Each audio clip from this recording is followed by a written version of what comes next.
Friends, ladies and gentlemen, brothers and sisters, Assalamu alaikum wa rahmatullahi wa barakatuh, and a very pleasant and warm good morning to one and all. It is also my distinct pleasure to this morning, on behalf of Al-Ikhlas Academia Library, extend a very warm welcome to one and all here, as well as to those that have joined us on the Al-Ikhlas Academia Library YouTube channel. As we know, abundantly so, dare I say, that the narrative has always been controlled by the media, and one can best exemplify that today by looking at the liberation of Palestine. One can best exemplify that again by what has recently been thrown out there, particularly with regard to the Gazans or the Palestinians being accused of beheading babies. More so, one can look at the most prestigious medical journal in the world, The Lancet, did an intense research and unpacked the accusation that the figures of the people claimed by the Gazans that the Israelis have murdered is a false and an exaggerated one.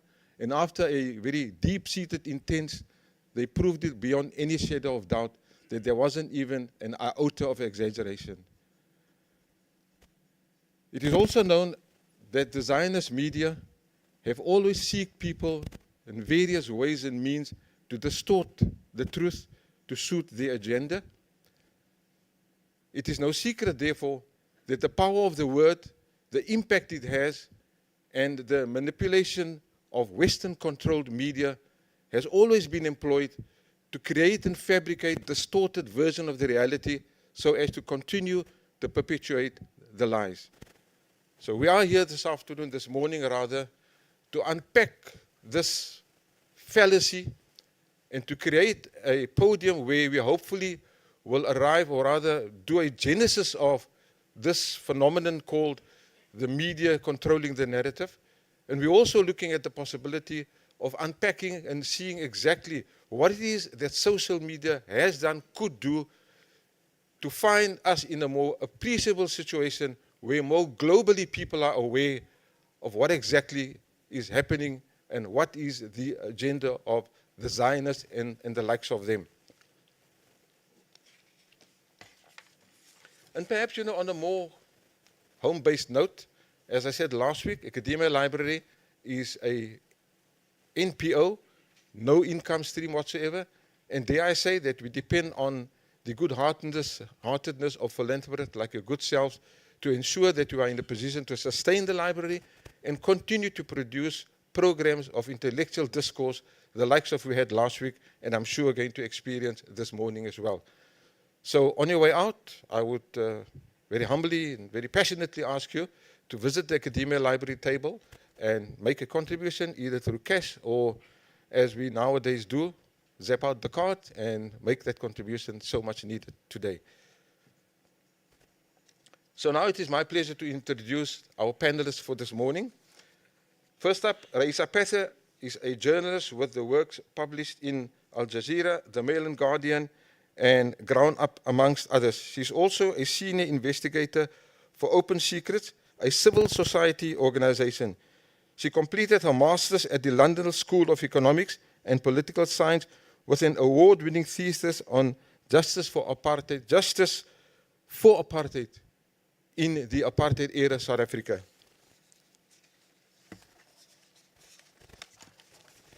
I ask you to put your hands together for Raisa Pethe.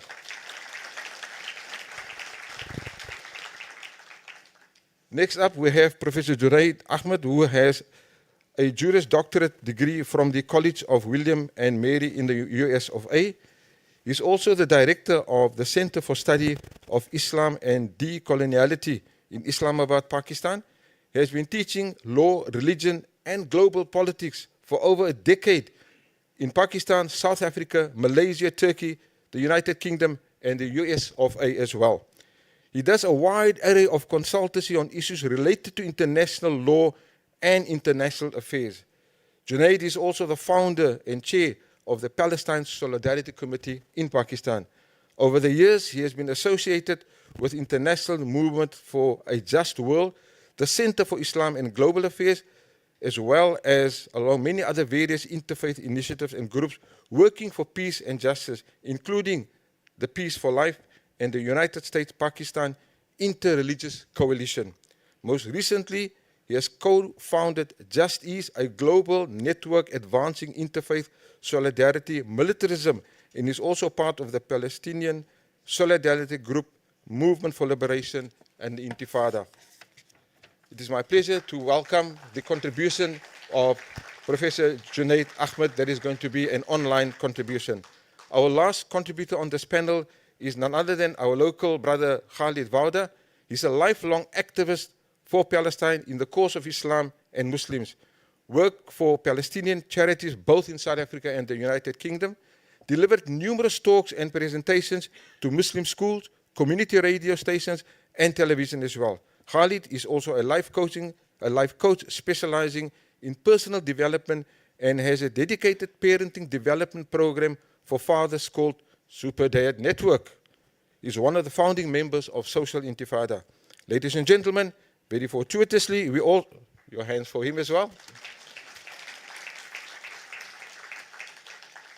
Ladies and gentlemen, fortuitously, we also have the privilege this morning of having a special guest who will address us for about 10 minutes at the end of the talks. He's none other than our visiting journalist, Mansour Showman, the Palestinian journalist who has been reporting out of Gaza almost since the 7th of October. These are our esteemed panelists for this morning.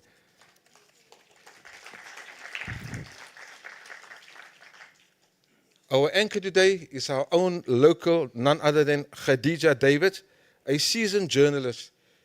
She has a repertoire of being both a producer and a presenter on Radio 786 and has the dubious distinction of being on the flotilla in 2010 that was attacked by the Zionist military in the Mediterranean offshore Gaza. Ladies and gentlemen, it is the mettle of a committed person with resilience that today she is one of the presenters, or rather the anchor for today's panel discussion. It is now my pleasure to hand you over to the lady in resilience, Khadija David. Shukran, Dr. Parker. And shukran to everyone for joining us this morning and coming out. I know it's quite misty and you want to be in your beds, but shukran for coming out. I think today's topic is particularly important, and especially in terms of presenting the truth. And the truth, I think, for many people feel that it is subjective, but it's not in the case, especially in the case of Palestine and Zionism, and in the face of the Zionist propaganda machine that we are dealing with at the moment.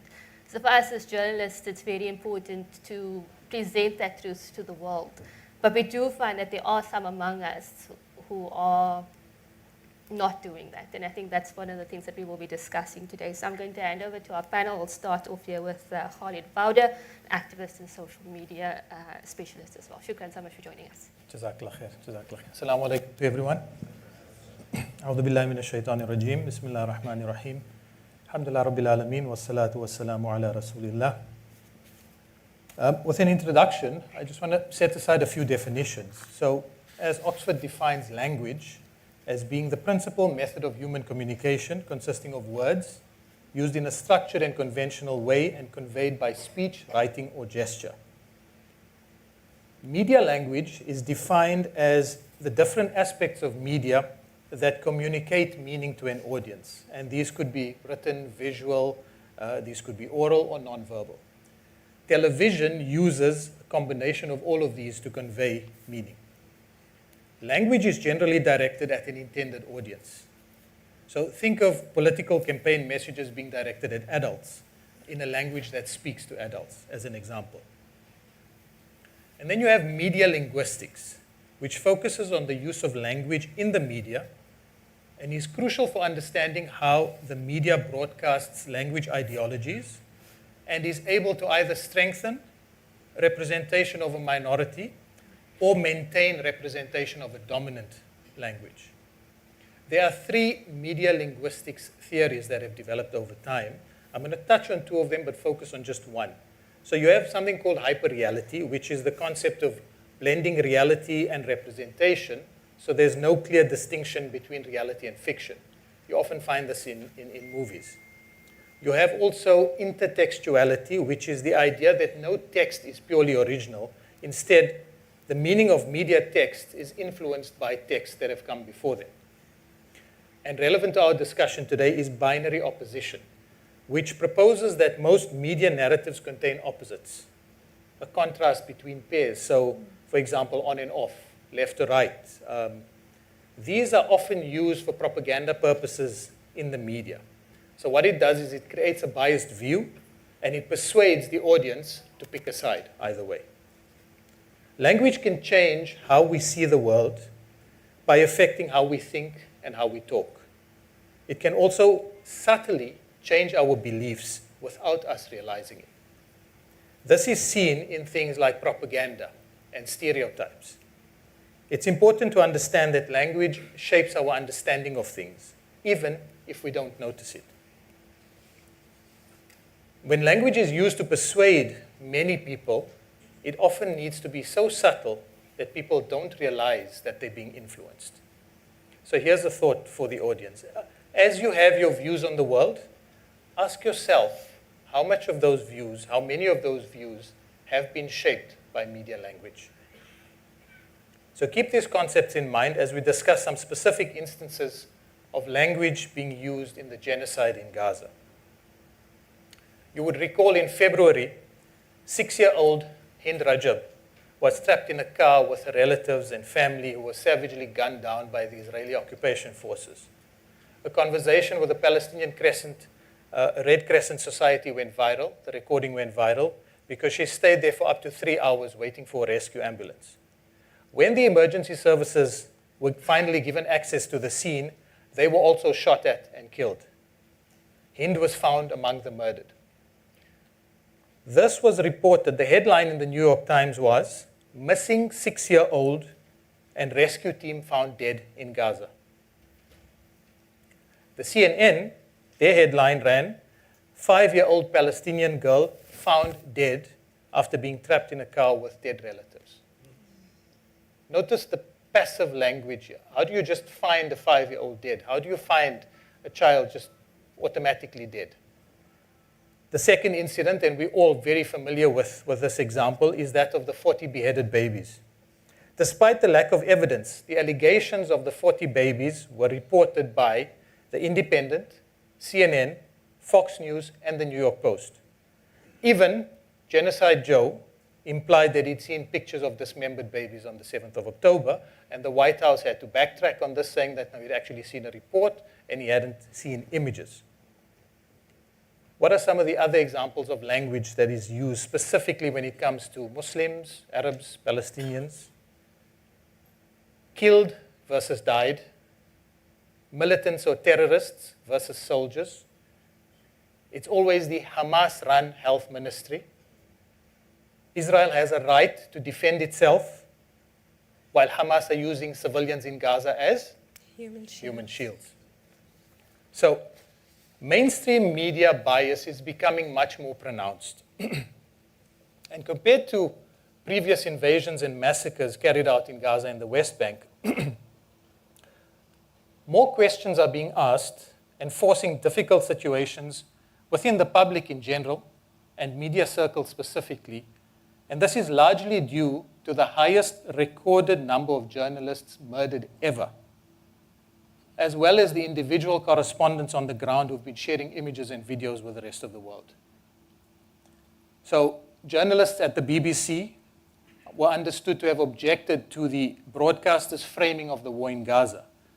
While the BBC has used words such as massacre and slaughter and atrocities when describing Hamas's operations on October the 7th, it has refrained from describing Israel's bombardment of Gaza in a similarly negative way. Experts and journalists who spoke to Al Jazeera said that the systematic bias in favor of Israel is irreparably damaging the credibility of news agencies considered mainstream in the eyes of Arabs and others. Western correspondents have gone to Israel, where they've reported extensively on the grief of Israeli families. But Israel has not allowed foreign journalists into Gaza, which means they are deliberately omitting the most important side of the story.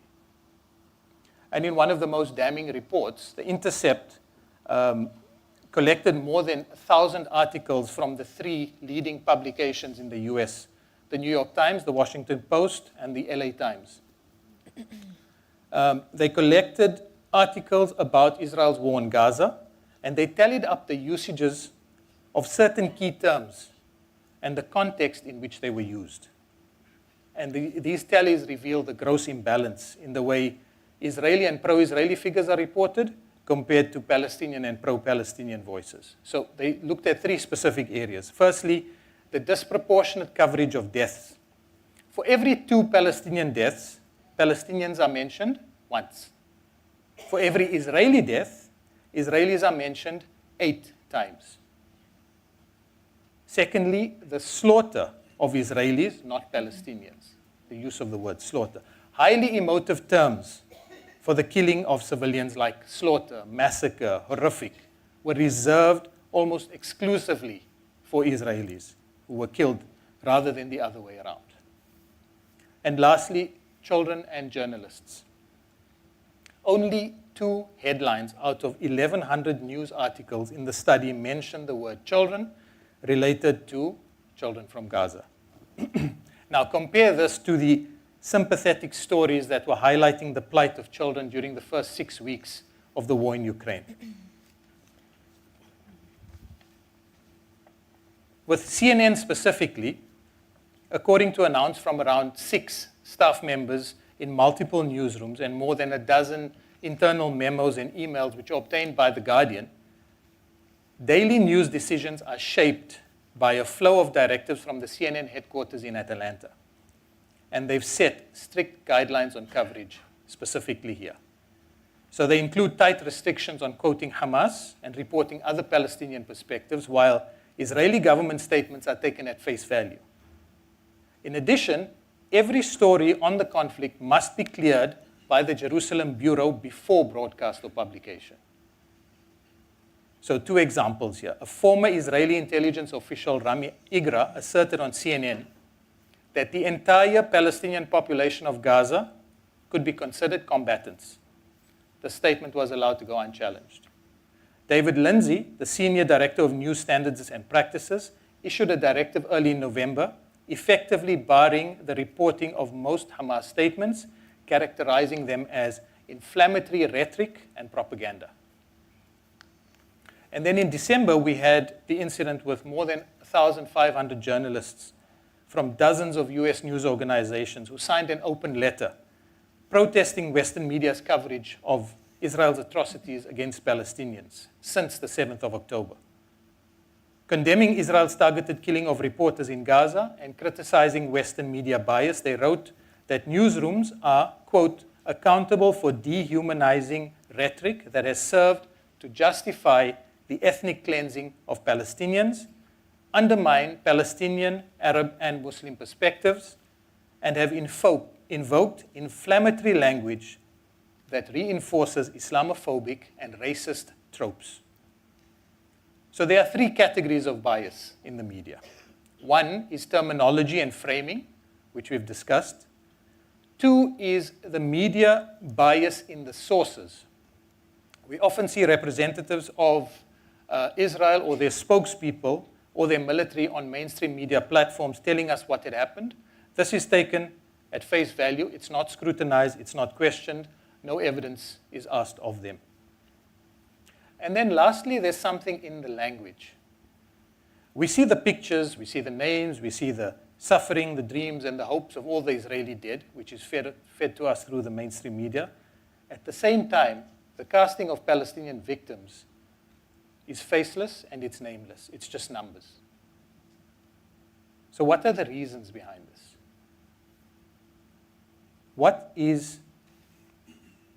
There's something behind this. That something is one word: dehumanization. Dehumanization. Dehumanization is language that suggests that people in a different group are not as human as you are. And when someone isn't seen as a full person and is consistently described in ways that suggest they aren't fully human, then it becomes easy to think that they don't deserve the same care, they don't deserve the same attention, they don't deserve the same entitlements as you. that they are morally inferior and even dangerous. Ironically, Western philosophy and law conclude and have told us that a person has the right to entitlements of someone who is understood to be fully human. They have a right not to be killed. They have a right to move about freely. They have a right not to be beaten, raped, or physically harmed. They have a right to participate in governance. They have a right to choose and own where they live. They have a right to get credit and paid for their work. And they have a right to freely express their thoughts and opinions and have them seriously considered. You'll be forgiven for the irony here, because the chief architects of this current genocide and their supporters were set up and founded to deny full personhood. That is the status of being a person. The United States with the Native Americans, Israel currently with the people of Palestine, and we know this all too well in South Africa, as it was done systematically during apartheid. Dehumanizing language distorts our perceptions and shows up in three common ways. Firstly, when it's describing the other side in an armed conflict or political conflict. And this includes occupation and colonization, and it includes terms, again, the language here, like savages or animals or monsters or barbarian, and terms like body count and collateral damage. Dehumanization also includes not listing casualties on the other side when tallying up deaths, as well as avoiding the straightforward use of the word children. Secondly, it shows up when describing members of another race or ethnicity. And they are really ugly words here. I don't want to repeat some of them. But it's using animal descriptions, gorilla, ape, monkey, cockroach, those types of things, alien and illegal. And lastly, when describing women, by reducing women to body parts. So in light of this, take a look at the perpetuating use of dehumanizing language, which is employed by the mainstream media, as well as groups and individuals who subscribe to this way of thinking, which actually translates into a belief, and that's how their actions follow through. While this is amplified through the genocide now, it has been a controlled exercise as far back as many of the audience can remember, I'm sure. Think of, for example, the portrayal of Arabs and Muslims in Hollywood from the 60s to the 90s. What image pops into your mind? Now, dehumanization has severe outcomes, in particular because it's often a precursor to violence and atrocities. Why? Because it lessens or removes empathy, and it discourages perspective taking, because the other aren't really a people, so their experiences are not so important. This process creates moral exclusion. So when a group is seen as inferior or evil, based on the characteristics of either ethnicity or religion or gender or ideology, etc., as a result, they are no longer considered worthy of moral consideration. So this exclusion is the very heart of dehumanization. In history, we have the Holocaust.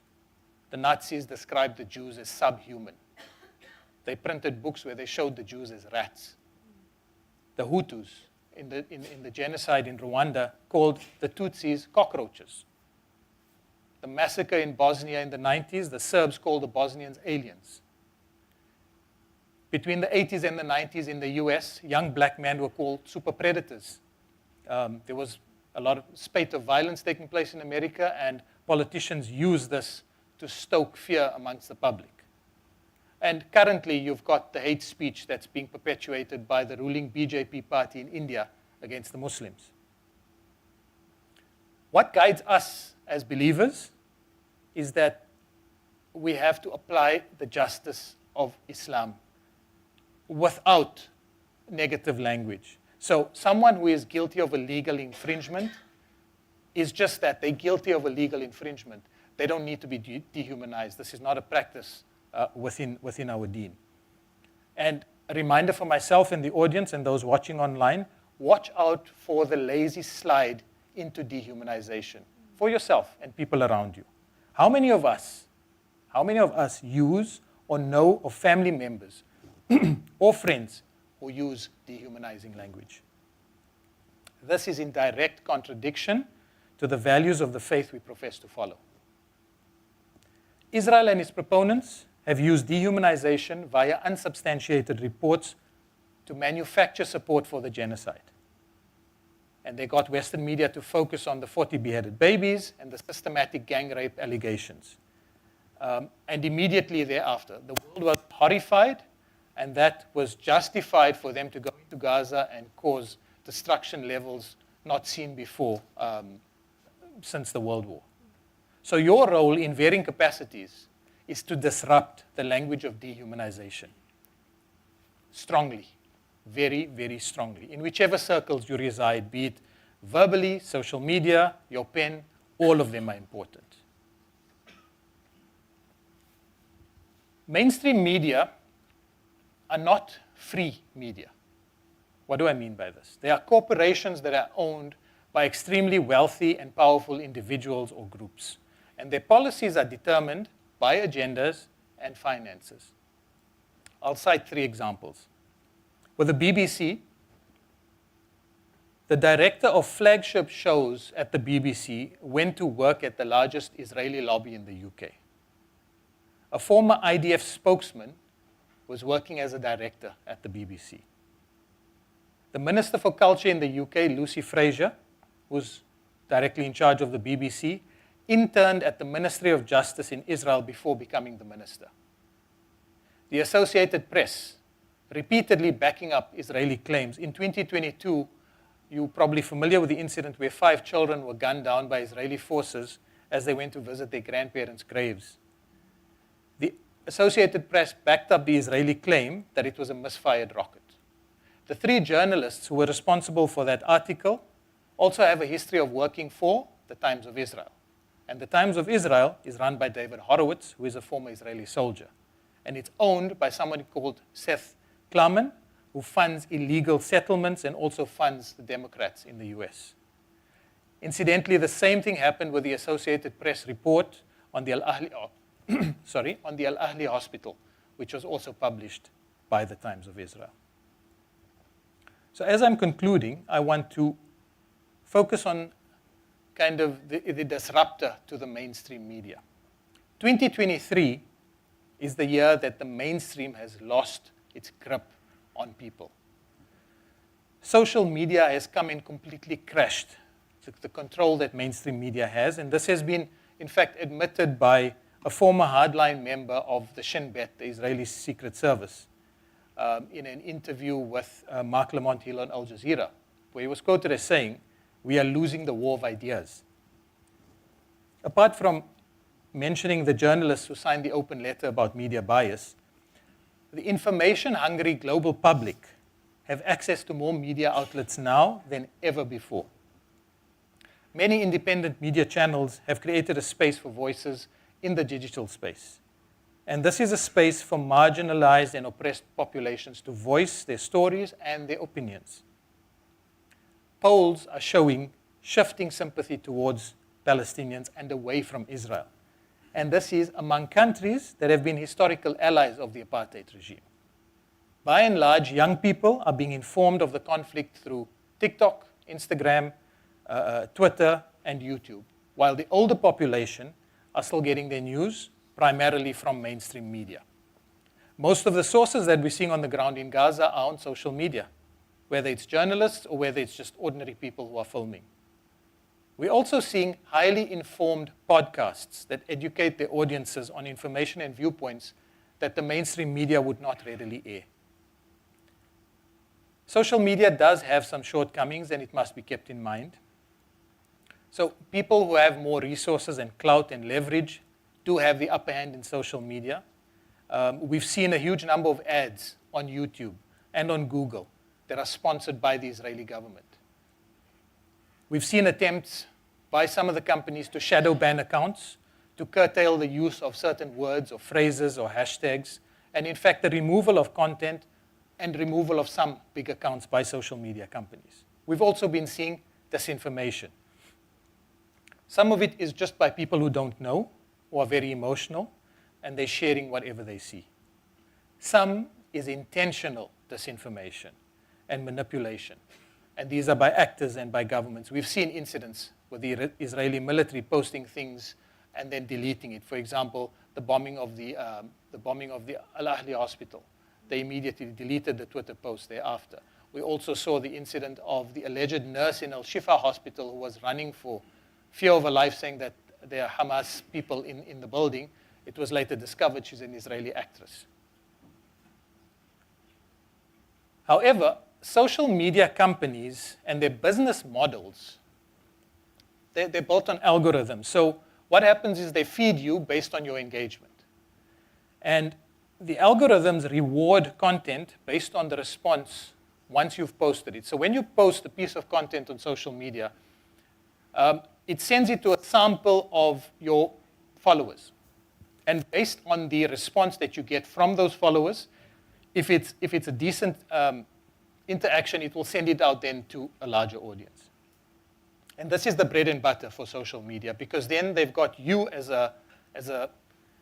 they can sell you to the advertisers, people who advertise on their platforms. So the more engagement you get, maybe the more likes you get, the more followers you get, this can then be sold to a potential advertiser, a business, a company who are using the social media platforms. The objective on social media is to keep you online for as long as possible. And I'm sure we're all guilty of that it's just one more video, it's just one more reel, and you just keep on going. So for this reason, they cannot remove and they cannot delete every single account. And they cannot do this to every single content piece. This would essentially be destroying their own business. Make no mistake, though, the collective power of every single individual who has been either creating content, resharing content, retweeting, commenting, engaging with other content, and posting on the big platforms of Instagram, TikTok, Twitter, and YouTube, this collective has been directly responsible for the protests that you see on the streets of major Western cities, something that has been unheard of before. They have been directly responsible for the sustained boycott campaign that has seen companies like McDonald's and Starbucks posting losses of millions of dollars. They have been directly responsible for the pressure being exerted on politicians who leech between the voting public and their donors. They have been directly responsible for the Israeli government going directly to Meta. Meta is the holding company that owns Instagram, Facebook, and WhatsApp. They went to them directly, and they went to TikTok to get them to ban narratives of pro-Palestine content. So, brothers and sisters, as difficult as it is to view the images and videos of our injured and our deceased, please continue. Please continue. Because algorithms can be manipulated, and you know what, the content creators are extremely quick on their feet. They're always finding ways around, getting their content out. Companies like Meta and the others are between a rock and a hard place. And our aim, as the public, through whichever level you interact with social media, our aim should be to keep them there. Jazakallah khair.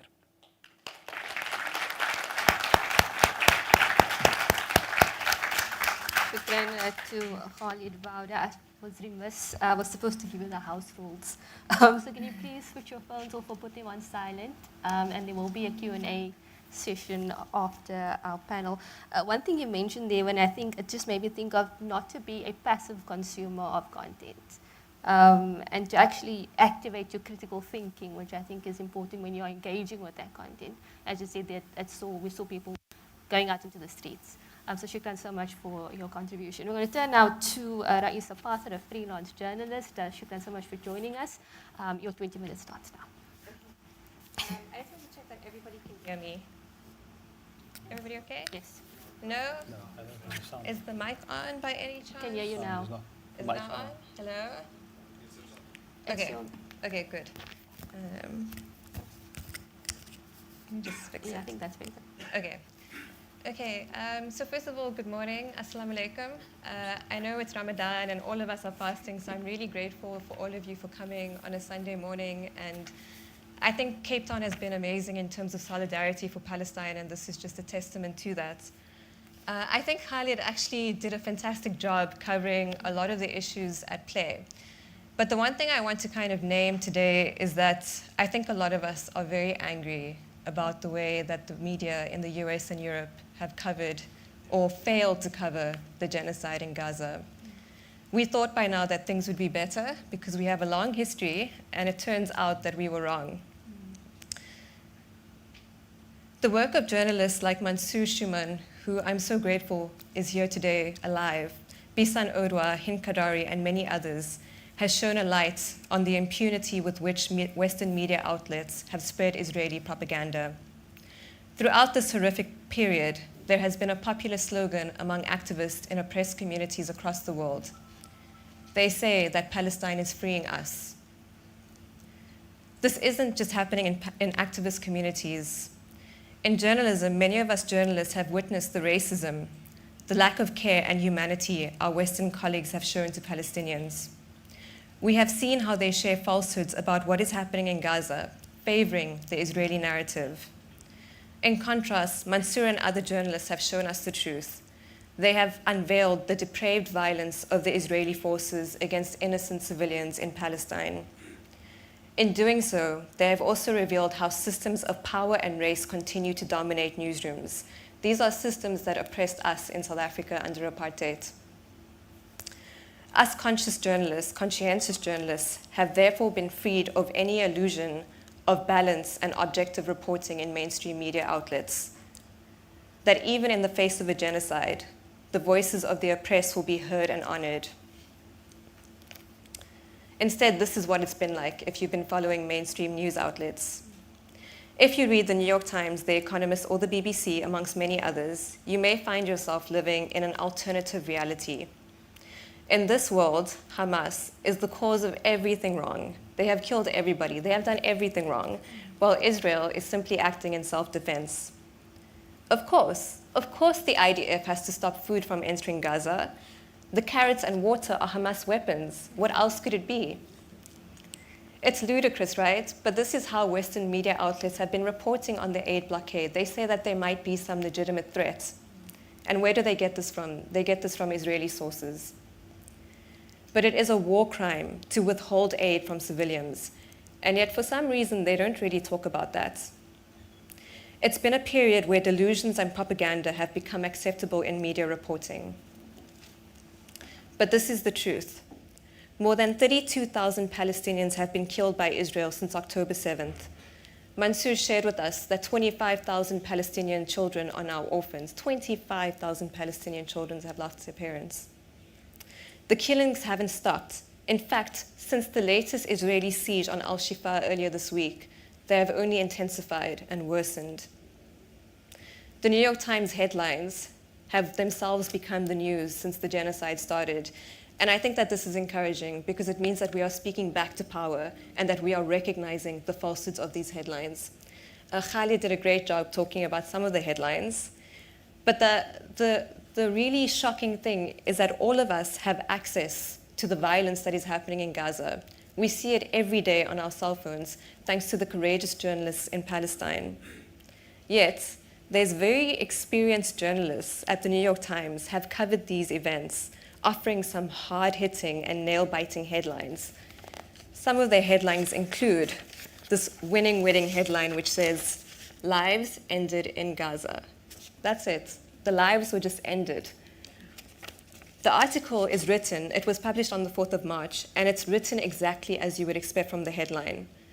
People just simply died in a war. Nobody killed them. They just died. There's no mention of Israel's war crimes or of its indiscriminate violence against civilians. The New York Times, however, does quote Israeli sources to say that some of these deaths, at least a few thousand, were of Hamas fighters, as if to justify this high death toll. There's no quote attributed to any Palestinian journalists, or sources on the ground in Gaza. Khalid spoke to some of this, about the sourcing and how there is this bias in sourcing in media outlets in the West. Reports like this are not journalism. It is information warfare, propaganda waged with devastating effects. When Israel first stormed Al-Shifa hospital, they said it was Hamas's headquarters. They used this as an excuse to storm a hospital, which is a war crime.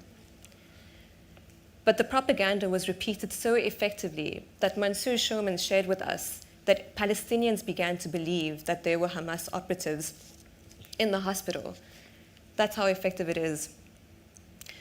Israel then tried to show evidence that Hamas was in the hospital.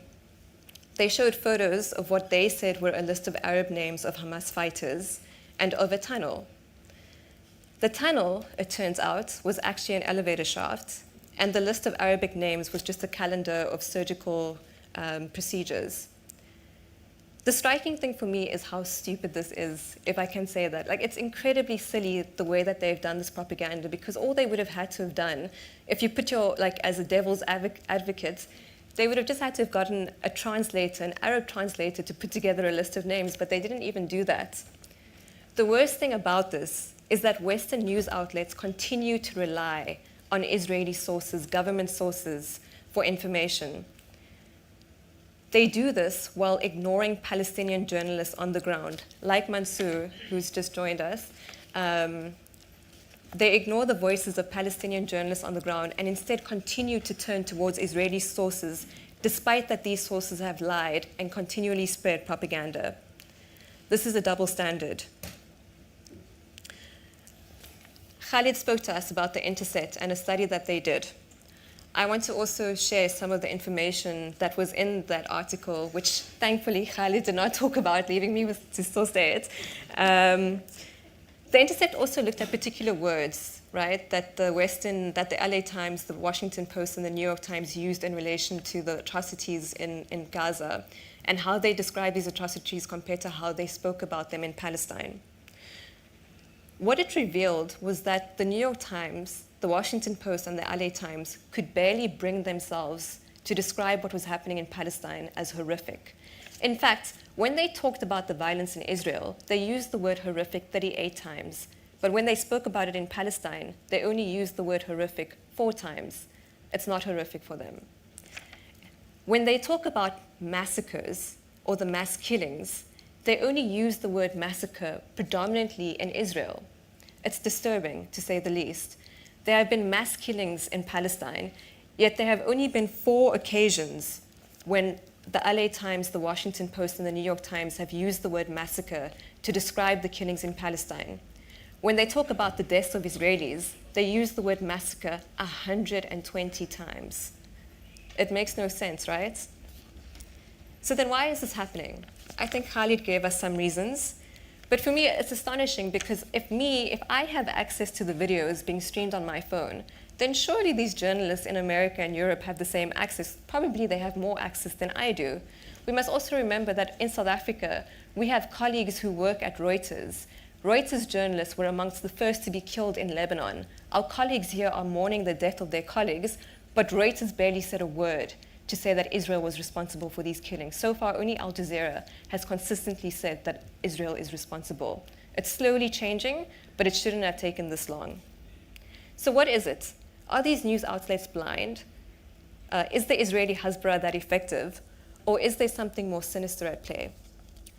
One possible explanation is that the Zionists have weaponized anti-Semitism.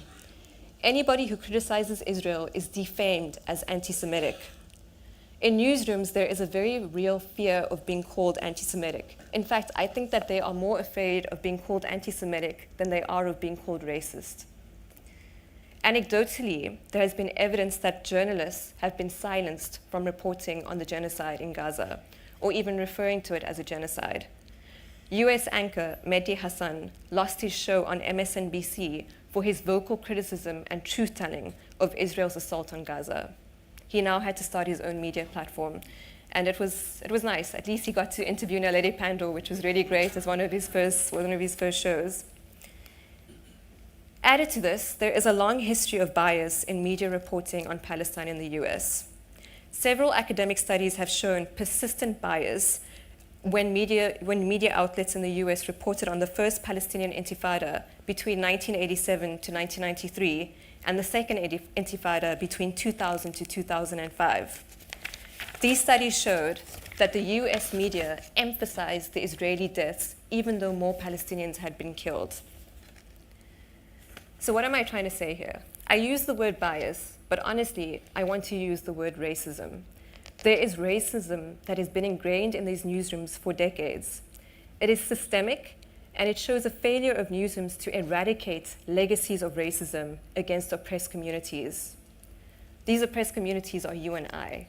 They are all of us all over the world, which is why we say Palestine is freeing us. Palestine is showing us the truth.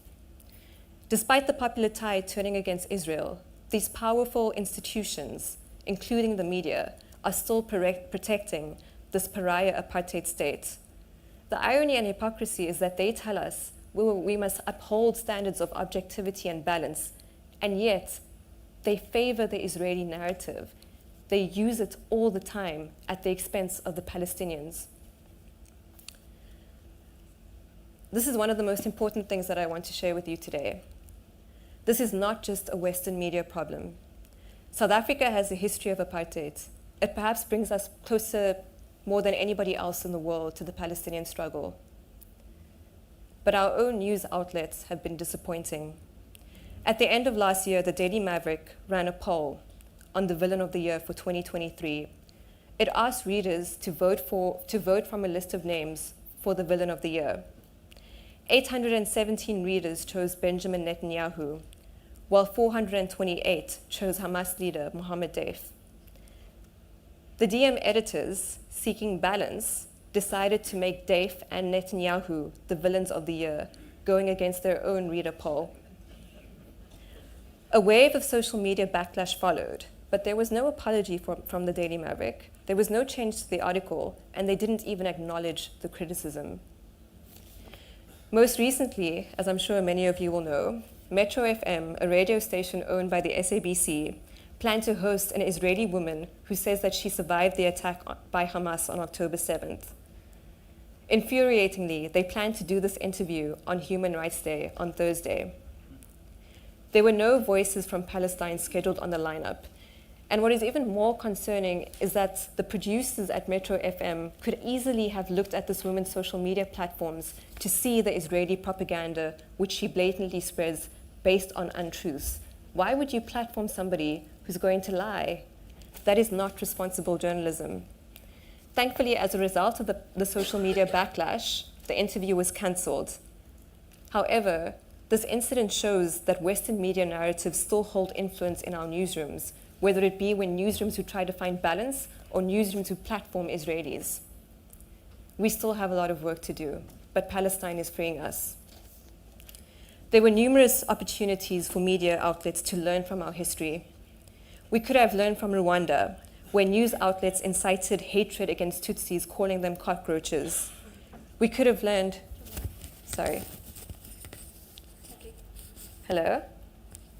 We could have learned from Rwanda, where news outlets incited hatred against the Tutsis, calling them cockroaches. We could have learned from our own history of apartheid, where newspapers relied on apartheid police reports to report on the atrocities in townships and in detention. Imagine, they used police reports, apartheid police reports, to talk about what was happening in townships. We could have learned from the US media reporting on the fake weapons of mass destruction, which were used to justify the US invasion into Iraq. But we haven't, and it means that mainstream news is a very long way of fulfilling their duty to report in the public interest. For some reason, newsrooms are very hesitant to refer to Israel as an apartheid state. It makes no sense. In every other atrocity in the world, newsrooms refer to the UN as a guide on how to talk about war, on how to describe war crimes. Since 2007, UN experts have referred to Israel as an apartheid state. Just less than 6 months ago, the UN Special Rapporteur on the occupied Palestinian territories referred to Israel as a settler colonial occupation and apartheid regime, and said that the UN member states needed to develop a plan to end this regime. If the UN can call Israel a settler occupation, a settler colonial occupation and apartheid regime, then why are journalists not calling Israel out for what it is? Why do we discriminate when the UN calls Israel this, but we don't discriminate when the UN makes references to the Taliban or other organizations? This is racism. Palestinians have a right to self-determination. They have a right to life. It is our job as journalists to work in the public interest, which includes the interest of oppressed communities. The journalists in Palestine are the best of us. Their humanity and commitment to truth-telling is unworldly. They are freedom-loving people, and as freedom-loving journalists, we are them, and they are us. It is time for all mainstream media outlets to follow the example of our colleagues in Gaza. Thank you.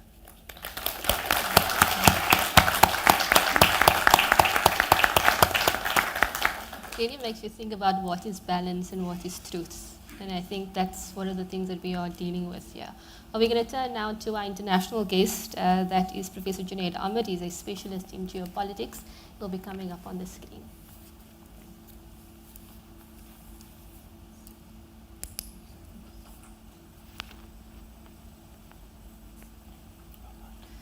Professor Junaid Ahmed, shukran so much for joining us.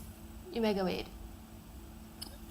Bismillah ar-Rahman ar-Rahim. Assalamu alaikum, and thank you very much for having me. Thanks to the host, the organizers, and thank you very much to my fellow panelists who gave excellent presentations and have left me with little to say, which is fine with me, because Suhoor is going to be in a little bit, and I'm trying to keep my voice from going too dry.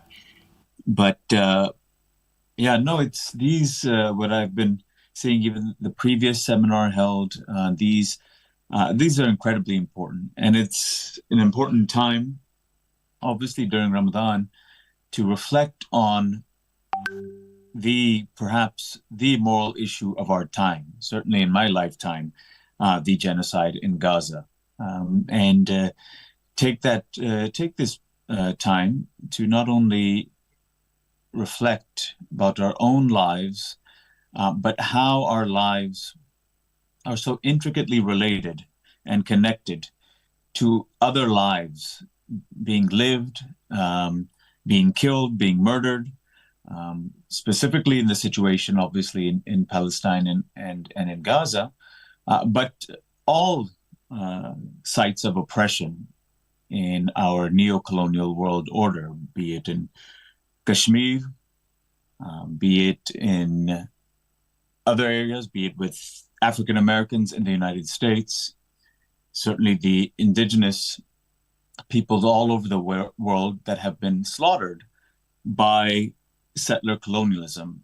And it's pretty obvious today that Israel, the Zionist entity, is in fact one of the clearest markers of what this neo-colonial world order, the colonial world order, has been and tends to remain in that framework of neo-colonialism. And I think that the figure of the Palestinian is a reminder, is something that haunts the collective West, just like in some ways the figure of the Muslim. The figure of these personification of global cruelty, global oppression, and the ongoing necessity and struggle for liberation, regardless of the context. But what's going on in Gaza and in Palestine, and what has been going on, of course, this is the most extreme form of it, is that haunting reminder that this is not the world order, world system that countries like the United States like to describe as one in which democracy is being promoted, human rights are being promoted, women's rights are being promoted. In fact, it's the utter opposite. And in some ways, this genocide has revealed once again the utter hypocrisy of this language coming out from the West, in some ways, which I think the ideological foundations became increasingly unsettled certainly after 9/11, the invasion of Afghanistan and Iraq, the pictures of Abu Ghraib and Guantanamo Bay, while, of course, many in the global South knew about the viciousness and treachery of U.S. imperialism long before 9/11, there's still the United States and the collective West was still able to preserve some level of superiority, false though it may be, but some level of moral superiority vis-a-vis the rest of the world. During the Cold War, of course, it got away with this by constantly pointing out the lack of freedoms, political and civil liberties, the authoritarianism, in fact, totalitarianism of the Soviet Union and the Soviet satellites.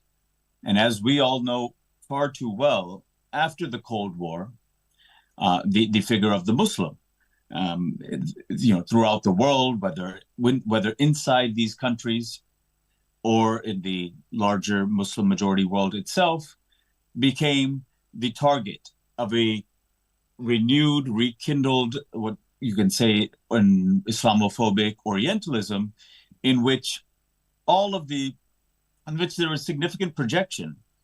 All of the crimes and forms of oppression and cruelty that the collective West itself was enacting throughout the world was projected onto the backward, the violent, the misogynist Muslim.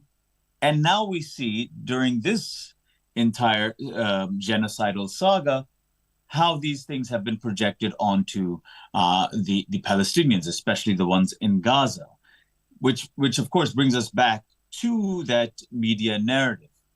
I used to study these things extensively in the past, especially after engaging the works of Chomsky and his propaganda model and so on. Lately, I think I've just seen too much of this to even take it seriously anymore. And the one good thing during this entire genocidal rampage by the Zionist state is that many people, particularly we're talking about liberals, who in the past just relied on their uncritical blind support of Israel as the only democracy, as this only civilized country in the region, have been forced to now be somewhat critical of that state. Whereas in the past, they never were forced to, and nor were they critical of the Zionist state. This time, as one of the books of our friend Norman Finkelstein in the past, this time we have gone too far. This time, the Zionist movement in Palestine has perhaps gone too far. The numbers of people killed, of dispossessed folks, and especially the number of not Hamas fighters, but babies and women killed, is far too high for even these folks who have relied on deceit and deception to manipulate their readers, their audiences. They're unable to do that quite effectively this time. And yes, one of the, of course, important reasons is this has been kind of a live feed genocide taking place in front of us, both in terms of the social media angle, as well as something like Al Jazeera, which if you juxtapose with many of these media outlets in the United States, in the West, is just, it's on a different level, and it has given coverage to this, again, ongoing live feed genocide very effectively. And that these Western mainstream outlets have had to constantly react and respond. Again, the standard practice of trying to conceal what's going on, try to give it a narrative which again places the blame, the culpability on the oppressed people themselves, on Hamas and the resistance factions inside the occupied territories, rather than the genocidal Zionist state that has now killed over 32,000 people and displaced hundreds of thousands, and is continuing unabated in this vicious assault on the people of Gaza. So I think that what has post-October 7th period has done is that it has made it very difficult then for our traditional liberal Zionists in the West, within Israel, throughout the world, to continue that uncritical, blind narrative of Israel as the victim, Israel as the nation which is trying to continue to civilize these savages that they have to deal with. That, in some ways, could not hold any longer. And of course, it's not like the New York Times and Washington Post all of a sudden discovered the scandal of what Israel, the settler colony of Israel, is in the modern world. It's the fact that it's been pressure from below, from movements, even within the United States, where the political class, maybe 95% or more in Washington, D.C., has tried to maintain this position that everything is the fault of Hamas, and the Israelis are simply exercising the right to defend themselves.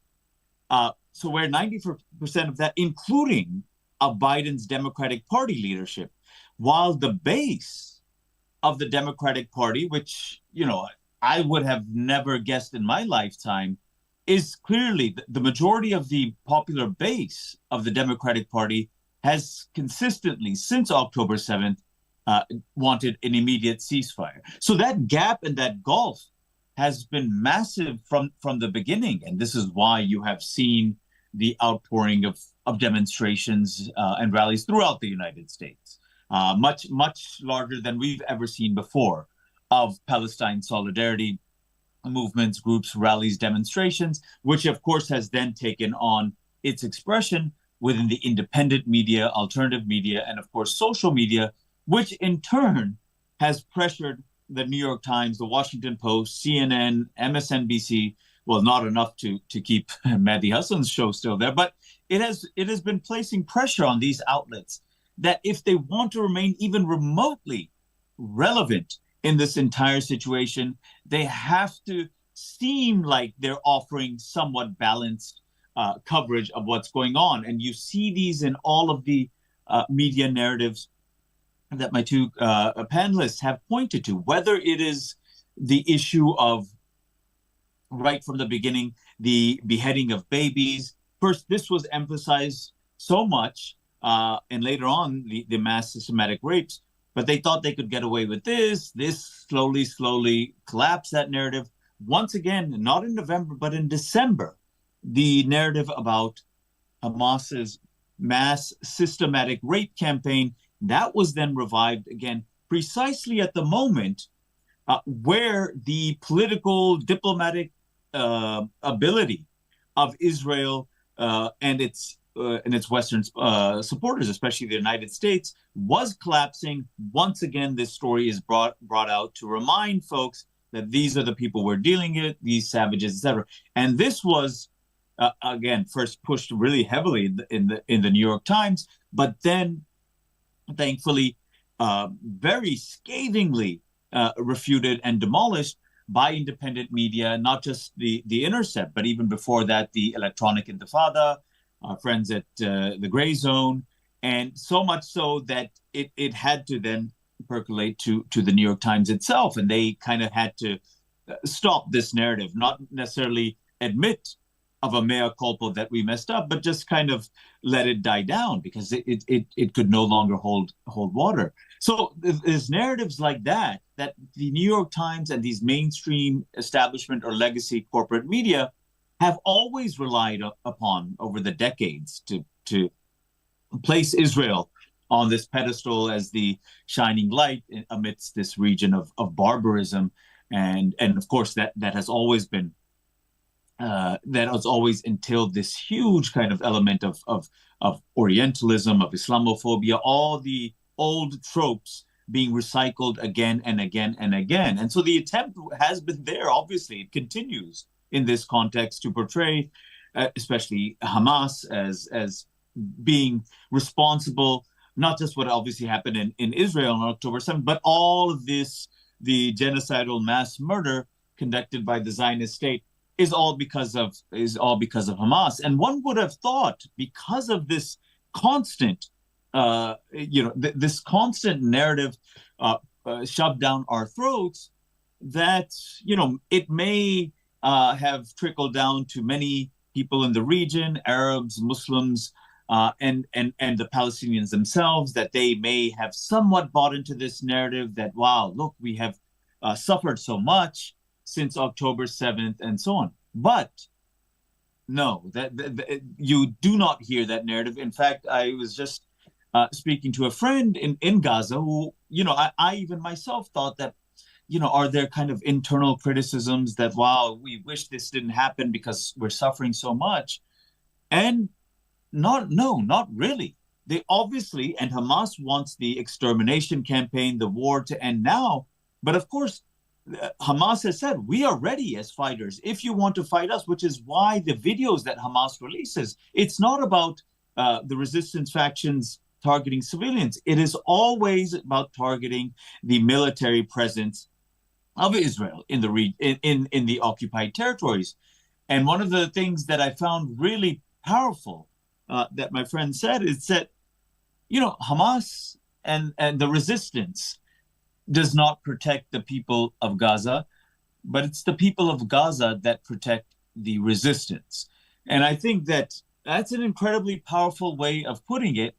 And what seems to be becoming increasingly clear is that Western, the independent alternative media, I think, is there, but the even mainstream media has had to shift its own narratives on these things, and you all will probably notice how there is a concerted attempt now to place the blame on this character of Netanyahu, to scapegoat Netanyahu for all of this, including now American politicians.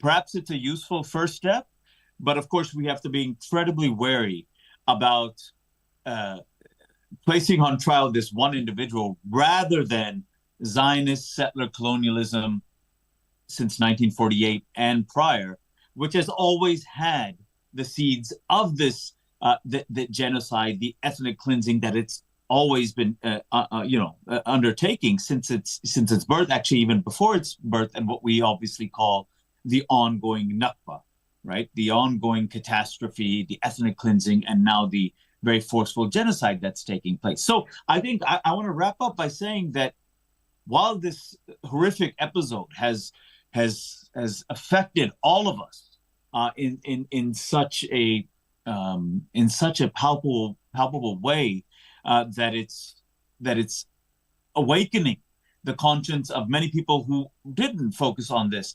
That is there on the one hand, but on the other hand, what's equally happening is the ability of all of us that have been mobilizing, speaking out, not just now, but for a very long time on this issue, to finally get our voices heard, not just in independent and alternative media, but even in the mainstream media, which has now its backs against the wall for the type of corrupt and completely one-sided narrative it has historically given on this matter. So I think these are signs of hope for us involved in the resistance to dominate the political culture of the collective West and also their propagandistic media. Let me leave it there. Thank you very much.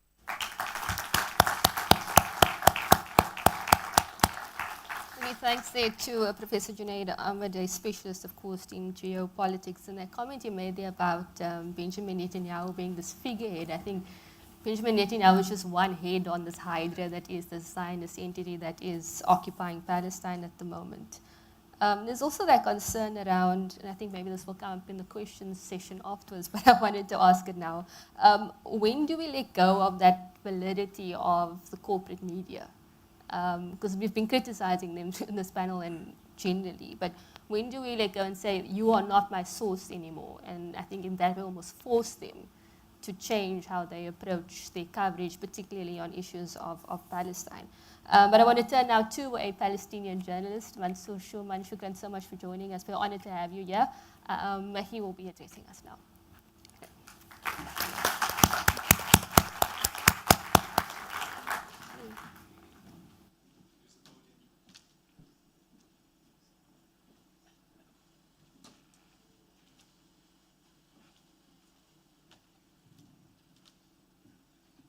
Assalamu alaikum wa rahmatullah. Ramadan Mubarak. It's an honor to be here in Cape Town in South Africa. I was now supposed to be back at my job at the Big Four consulting firm in Doha, Qatar. But when I knew about this event and the pledge line with Al Hilal, I decided to postpone and remain one more day here in Cape Town. I'm really, really happy to be here.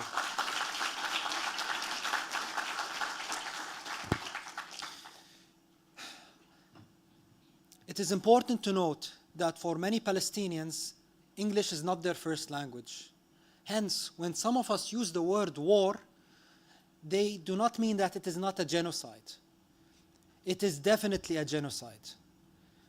When you are talking about what happened on October the 7th, where a few hundred of the Israelis were killed, 200 were kidnapped, and you look at the numbers now on the Palestinian side, you are talking about every day over 100 Palestinians being killed and thousands that have been injured. You are talking about 100,000 either injured or killed versus less than 500 who have been injured or have been kidnapped. Please remember that on the Israeli side, we have thousands of Palestinian political prisoners, women, children, and men. Please remember that we have 2.3 million displaced Palestinians right now in Gaza. Please remember that in addition to that, this did not start on October the 7th. This started many, many decades ago. We are talking about an apartheid state that has existed for many, many decades. We are talking about millions of refugees across the world. I am from Jerusalem. The last time I was there was in 2009. I was taken into custody as a political prisoner, put into solitary confinement, gone through their very, very humiliating investigative process in Beit Tikfa, and placed in prison, in Asqalan prison. After that, I was told you cannot go back to Jerusalem. Your blue book is revoked. Hence, I decided to go back to Gaza after traveling around the world and stay there together with my family, with my wife, with my 5 children, and we've been living there for the last 2 years. This is my story with regards to how I got involved with the media and with journalism. My education is in engineering, is in business administration. I've been working for 18 years doing work in supply chain management, digital transformation, and strategic performance management. My current job right now, I got offered before the war in the Middle East, in Doha, in Qatar. However, when offered, the war had started, and I decided to continue to postpone accepting that offer to ensure that we do our message down on the ground, down in Gaza. So what happened there?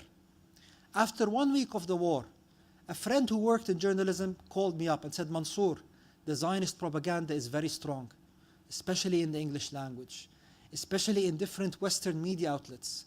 We heard that you can speak English well, that you understand the Western mentality. Can you come and help us? We need you to do a couple of interviews for 1 day at Nasser Hospital and then go back to your family. I said, for sure, it's my duty, it's my responsibility. However, little did I know that that was the start of me being physically away from my family for many, many months to come. Because when you start working in journalism in Gaza right now, you are immediately a target, especially in the English language, especially when you talk about things that the Zionist forces do not want the rest of the world to listen to. So yes, everything comes with a sacrifice, and I was happy to pay that sacrifice. It started with an interview with Al Jazeera English, and it ended with over 85 different live and recorded interviews with over 20 different channels around the world, including 7 with Fox News, which is a well-known Zionist channel. And to what your guest said, they have to show that they are balanced given the atrocities that the Zionists are committing. Hence, they found that yes, we need to put Palestinian voices there on the microphone, even if it went against our interests. After being on television, radio station, different digital online media platforms, I was told, Mansour, you are missing out. You should do a better job. I told them, how come? My schedule is full from the morning to the night. They said, Mansour, you need to be on social media. I'm like, really? Yes, on TikTok, on Instagram, on X, on YouTube. I'm like, TikTok and Instagram? Isn't that where they dance and they play music and they waste time? I mean, that was my initial thought that came. They said, Mansour, you don't understand. The demographic that have been twerking are now shouting, free Palestine, free Palestine. You need to be there right now. And they showed me videos of myself on different TV stations that they had clipped and put there with over 1 million views each. I was shocked. I was shocked. And alhamdulillah, I had volunteers helping me from all around the world set up different accounts and help guide me on best practices and lessons learned to ensure that we spread the message in the right way. We did not stop our work on TV, but we continued doing in parallel work on social media. And alhamdulillah, they both have grown on relative scale. After that, a lot of people asked about donations. Mansour, we are donating money to different international charities, but our money is not getting there, or the goods are stuck behind the Rafah border. I was like, okay, but that's not my field. I'm an engineer, I'm a consultant, I'm now a citizen journalist. Like, yes, but you're on the ground and you need to find a way to help us. The whole world wants to help and we cannot find a way. So given that I spent there 2 years, I had a lot of contact with different local organizations from the north to the south. And we slowly started to organize ourselves. And we set up a supply chain to ensure that different donations from around the world reach the people of Gaza. And we were able to support hundreds of projects and hundreds of thousands of people through providing cash, water, food, shelter, clothes, mattresses, medications, and logistics support wherever we can. We also help build field hospitals, we built tent cities, and many more.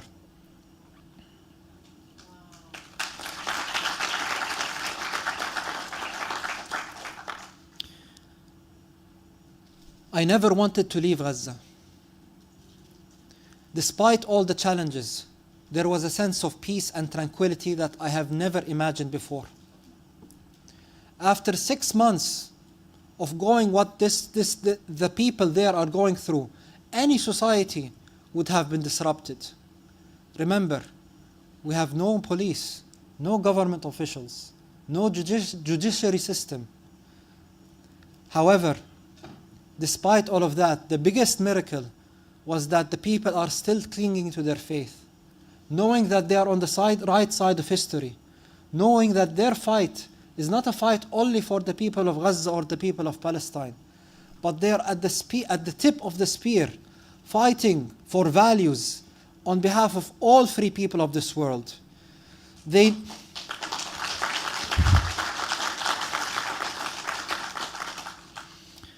know that with your support, they are changing history. And through journalism, through social media, through doing what you are doing right now, this would not be possible to change the narrative. My name is Mansour Shuman, and I look forward to your questions and answers.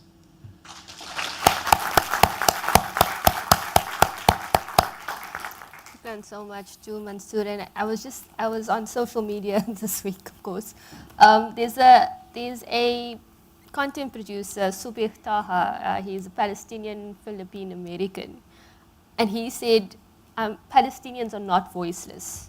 The world has just not been listening. And I think finally now, and through voices like Mansour's and many others, people are finally taking recognition of that and amplifying. I think it's our duty as journalists as well to amplify that voice. You're not voiceless, you have a voice. And of course, agency as well. So we're going to open up the floor to questions. We'll take 3 at a time, so we can get hands. 1, 2, and 3 over there. The mics? No mics. Can I get you to stand up? Okay, we'll start with number 1. That's you. Sorry. Okay.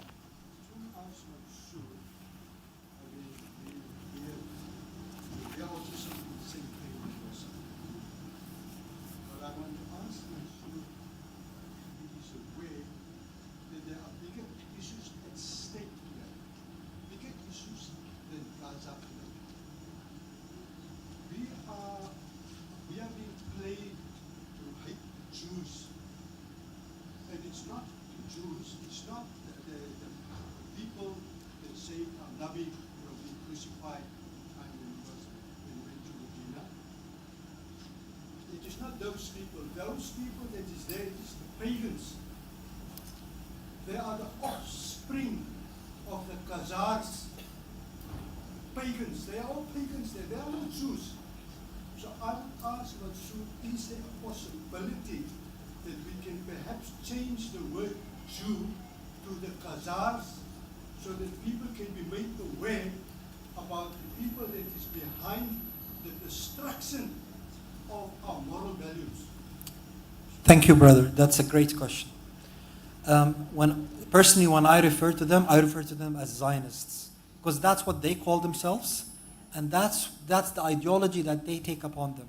And one of the most important things I ask people to do is to educate ourselves on the history of the Palestinian-Israeli conflict, about what Zionism is, and about what Islam is all about. Because if you understand what Zionism stands for, and what their goals are, what their ideology are, then it will make sense the illogical actions that they are performing, the illogical speeches that they are talking about. And we also want to act from a source of educated stance, not just from what we see on media and feel emotional from. No, we need to work from a source of an educated stance. Hence, it is very important, I think, like you said, to talk about them as Zionists, not as Jews. For many centuries, Jews, Christians, and Muslims lived together in peace in the Jerusalem quarters, in different Arab and Muslim lands. Whenever Jews were persecuted in Europe, where did they seek refuge? In Muslim lands. When the Umar al-Khattab, the second Caliph, came into Jerusalem and was given the keys of the city by the priests there, they were told that you were the one that we saw in our books, the righteous one who we were going to give the keys. And even Umar al-Khattab went inside and saw that the Christians had expelled all the Jews from the city. What did he say? He said, this is not the righteous act. And he sent missionaries out to bring these Jewish families back and live in Jerusalem. It was never an issue between Jews and Muslims. Never an issue. The problem is with Zionism, as you rightly said.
Deja vu when listening to you, Khalid and Raisa, about the way in which the media reports about Palestine, it's exactly the same way that the apartheid media reported about public violence in South Africa. It's an interesting paper. I'm willing to share that with you, and you can see the parallel between what happened in South Africa and the reporting that's taking place in terms of Palestine.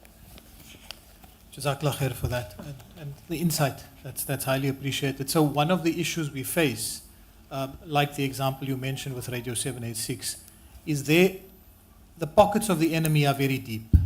So they don't mind, getting embroiled in legal cases that will go on and on and on and on, eventually hoping to drain you. They know they don't have a valid case, but they're willing to drain you dry financially.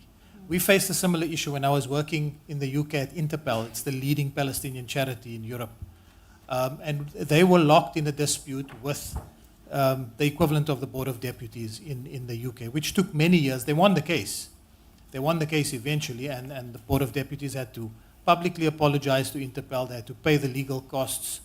But I think what's important here is the courage to stand up to them, number one, and number two, for the Muslim community to rally around that organization, whether it's media, charity, whoever they might be, rally around them and give them the support that they need, because we're up against people who have very, very deep pockets.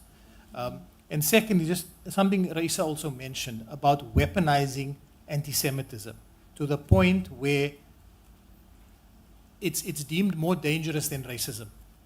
And this is something that's causing fear for people in those workspaces. It's something that's causing fear for people even who are outside of the workspaces, not just in media, because you can easily lose your job. You can easily become defamed through social media. It's very easy to just rip somebody's character apart. It takes a few posts, and things have gone viral without verification. So they have the means to do this. They have the means. They have a system whereby they employ youth.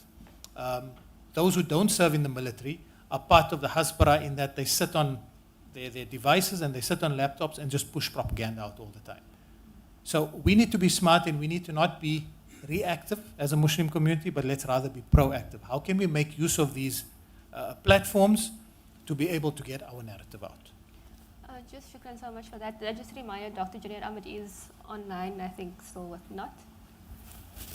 Is he still with us? He is? Okay, so if you want to Yes. ask him a question, Yeah, he's also here. there. Okay, number 3 is over there. There's a mic coming to you.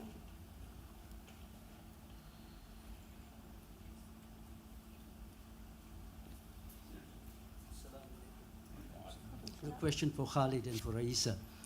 I'm deeply disappointed at the content of the coverage of the genocide on SABC. I'm basically a radio person. I divide my time between SAFM and Radio 786, with apologies to Khadija.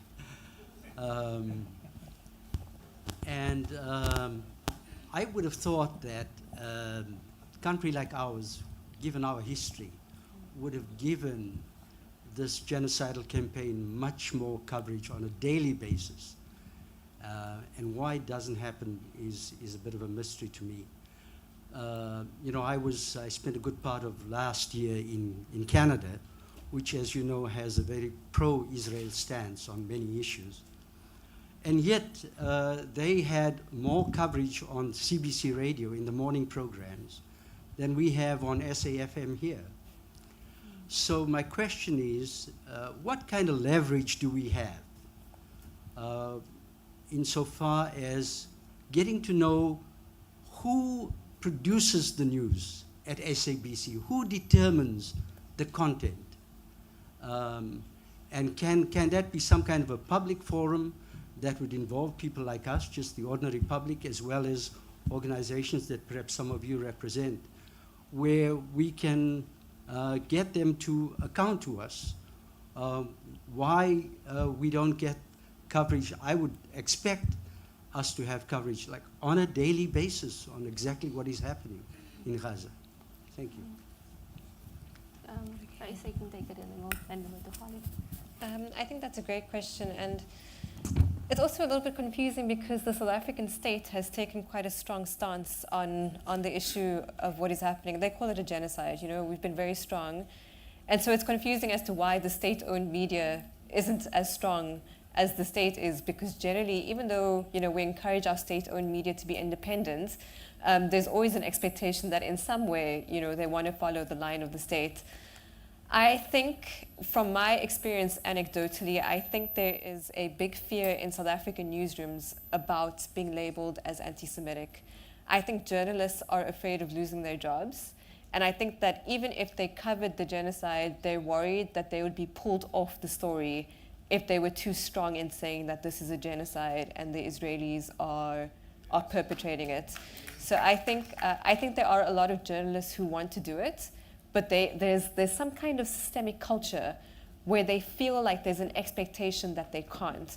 I find that the Mail and Guardian has been quite good in some ways because they've had very good opinion pieces, they haven't blocked anything. And in some ways, I don't know so much about SABC, but in terms of the online media and the newspapers, slowly this tide seems to be turning, because before the ICJ case, it was a lot stronger, this attempt to be balanced. Whereas after we went to the ICJ, it seems to have loosened up a little bit, but certainly not enough. And I think there's this fear about maintaining this like delusional professional standard of balance, and that if you don't do it, you won't be hired anywhere, you could lose your job. And it's a very precarious climate in the media industry, because if you lose your job, there's no guarantees that somebody will have the resources to hire you. So I think there's a lot of internal fear that's happening, and it's very sad. And what I can say is that it's not a powerless situation. I think if more people posted on social media to say, listen, we want to learn more about Gaza, we want to know more, why aren't you calling it a genocide? I think it will actually have an impact. Because like I said earlier this week, Metro FM cancelled that interview. So they do listen. And it is something that the SABC is investigating, how Metro FM made that decision. So I think, there's room to still push if we want more news.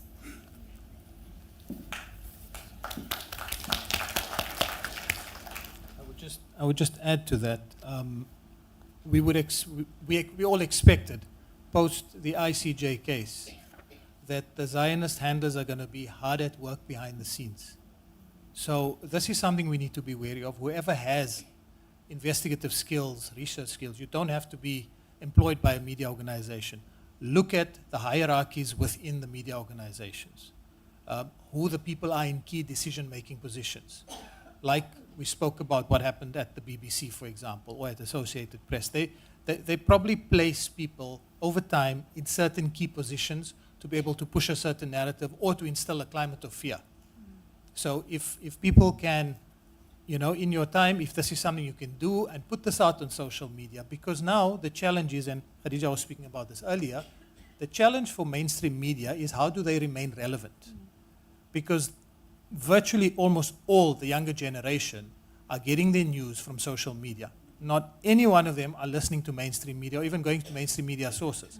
So you're finding mainstream media having to produce content for social media as well. And if it's not up to the standard or the channels that the youth follow, it's just going to be pushed aside. So they face that challenge as well, and they need to be reminded of that. Mansoor only has 5 minutes left with us, so if there are any questions for him, okay, in the green fence over there.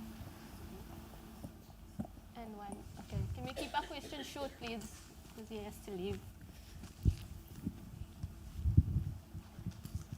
Just to clarify, the reason I have to leave is because there's a live pledge line for fundraising to raise donations towards Gaza, and I had started with them at 10 and it ends at 2. So I just have to be there in the studio. I would have loved to stay here and answer all your questions and meet each one of you in person. Assalamu alaikum. This is a question for you, Mansoor. So how do we shift the narrative from that this is certainly from outside of the Muslim community, that this is a Muslim versus, let's call it Jewish issue, to one that actually says, well, no, it's not a Muslim versus Jewish issue. There are significant sort of Palestinian Christian voices that are not necessarily being amplified. We don't actually hear, other than Pastor Mundir Isaac, who so very, very eloquently spoke up and speak up against the oppression, or people of other faiths outside of the Muslim community, and highlight those other views as well. We need to really get those other views across to show that it's more than just the Muslim community. Thank you for your question. I think, you know, the responsibility lies on both the Muslims and the Jews.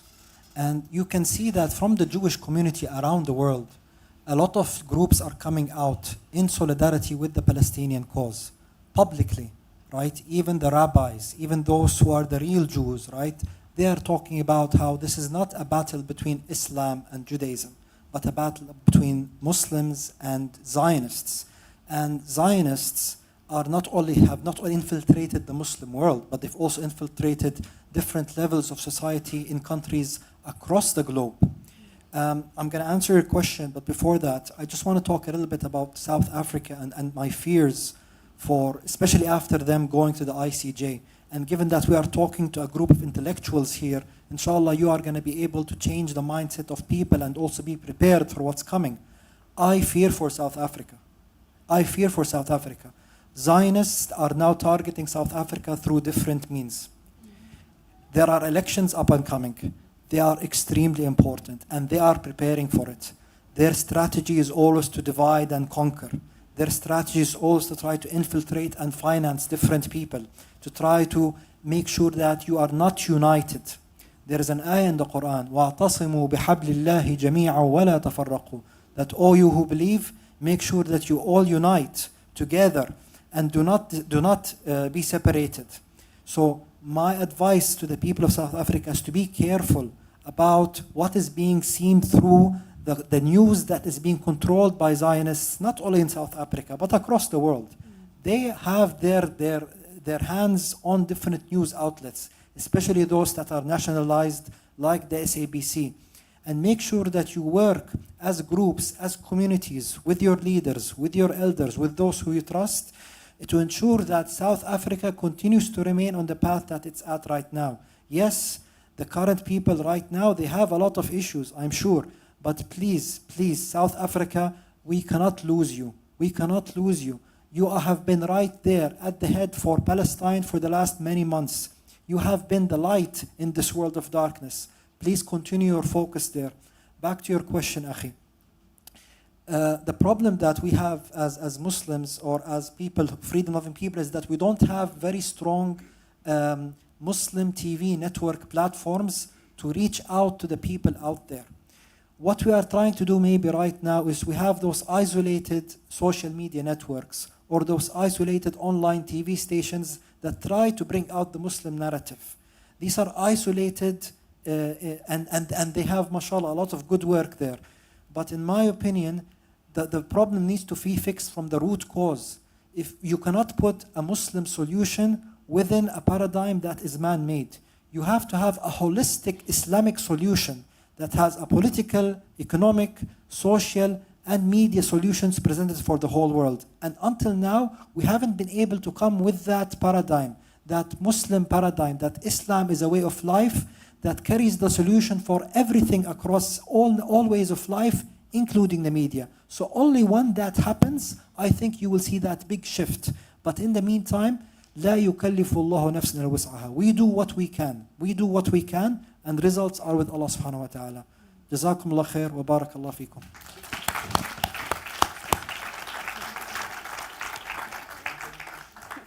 We have one more question.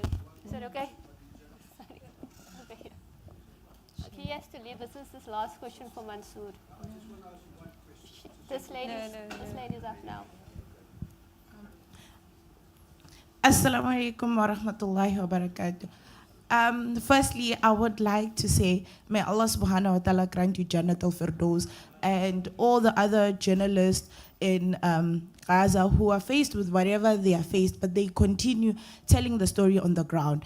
And secondly to that, I'd like to say, for me, it's really painful being a born-free journalist and having to hear all these stories that the elders used to tell about apartheid, but seeing them and hearing them happening in Gaza, it's really painful.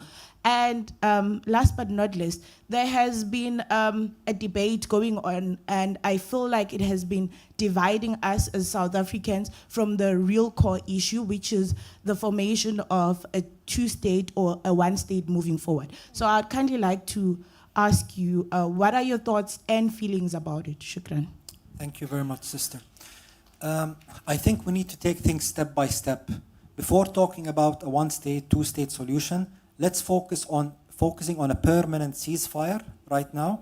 Let's focus on opening the borders. Let's focus on ensuring that aid reaches our brothers and sisters in the north. Let's ensure that, that the Israeli forces, the Zionist forces, go back out of our land in Gaza. And let's ensure that thousands of our political prisoners leave prison as soon as possible. What you are talking about, inshallah, is next step. But I think the focus should be right now on ensuring that the immediate actions happen right now. And yes, it is very sad to see the state of apartheid in Palestine. And remember, it is not only in Gaza, but also it is in Jerusalem, where I'm from, in the West Bank. There are over 300 different checkpoints. They have divided us into ghettos. The situation in the West Bank is also very dire, because unfortunately we have people speaking our tongues and having our nationalities also working against us, either directly or indirectly. So it's a very complicated situation, sister. And one more thing, yes, 30 years ago, you have been freed from apartheid. But sister, I can still see apartheid occurring in South Africa right now. Even economical... So you are still on your journey there. Please continue to enlighten us. We look forward to the lessons learned from the South African lesson. Thank you very much for your time. Thank you, Brother Mansoor. Shuman, of course, a journalist joining us from Gaza, having experienced untold atrocities in the enclave. Brother Shabadin.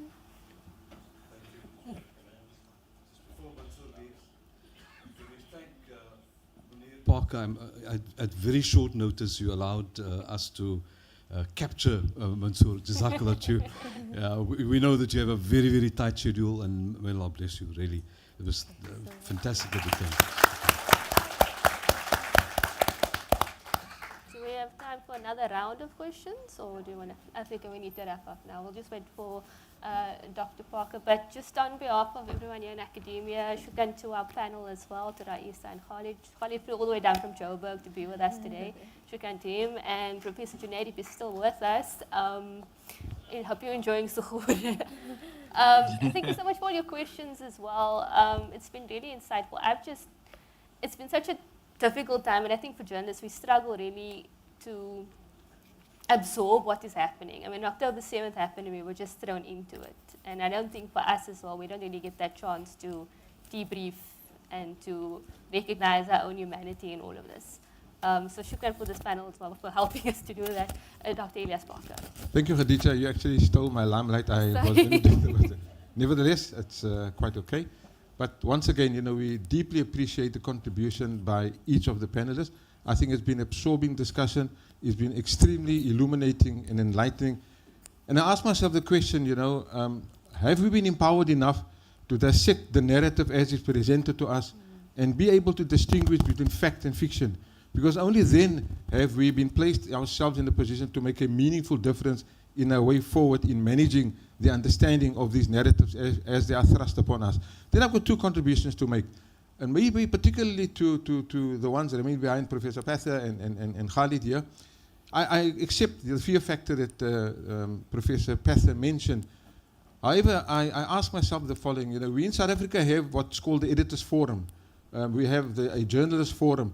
So would it have benefited, or rather, would it have adversely affected any one of them if as a collective unit they would have made at least one statement protesting against the genocidal killing, more particularly against the butchering of their counterparts in Gaza, the journalists that have been killed? And I think that to me is a bit mind-boggling, while I accept the understanding about the fear factor, because those are realities that we contend with.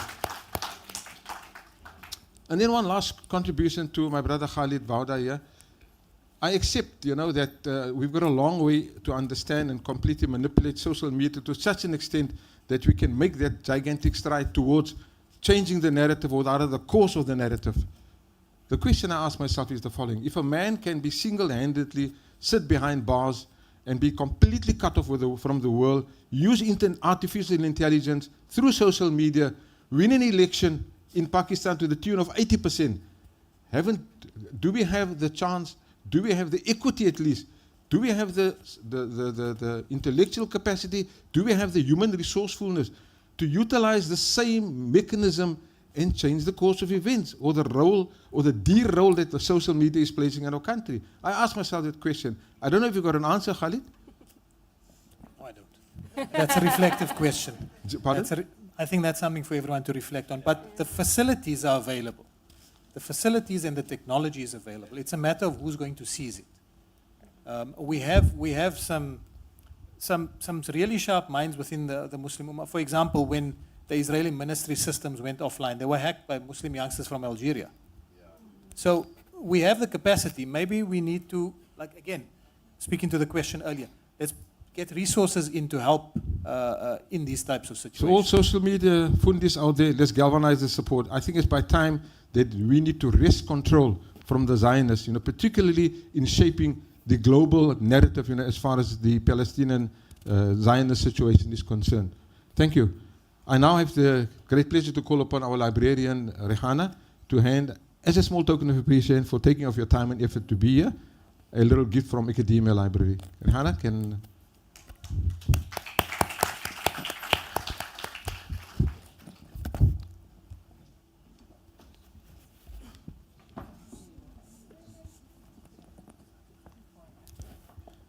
And last but not least, to your good self for being present here today, please accept our most profuse appreciation and gratitude for honoring us here this afternoon with your presence. Please remember, this is not the end. There's a very important topic that we are discussing next week on Sunday. The last one, and I think it maybe will round off in a very cohesive way what we've tried to do from a thematic perspective here for the last 2 weeks and next week. So on Sunday, the 31st of March, again, at 11 a.m., unfolding scenarios for Palestine in the quest for justice and peace. The very important overriding question that we are asking ourselves, is there a solution in sight? Is there a unitary state we're talking about, or is there a separatist state we're talking about? Two-state, one-state solution, or no state solution? We need to unpack the realities. We need to unpack the geological perspective, the historical perspective. We need to understand where we're coming from, where we need to go to answer that question. However, to understand that, be here next week on Sunday. From the Academia Library to your good selves, our viewers on Academia Library YouTube channel, accept our profuse appreciation. Have a very blissfully rest of the Ramadan. Easy way home. Jazakallah. Wassalamu alaikum wa rahmatullahi wa barakatuh.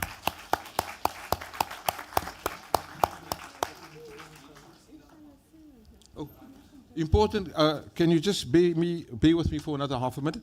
So our speakers next week, a formidable panel that we managed to compose together. Professor Ilan Pape, a world-renowned anti-Zionist proponent, a Jewish proponent, writer, Ambassador Ibrahim Rasool, and then we've got our own Sheikh Riyad Walls, a person that's done intense research into the Intifada. Jazakallah once again.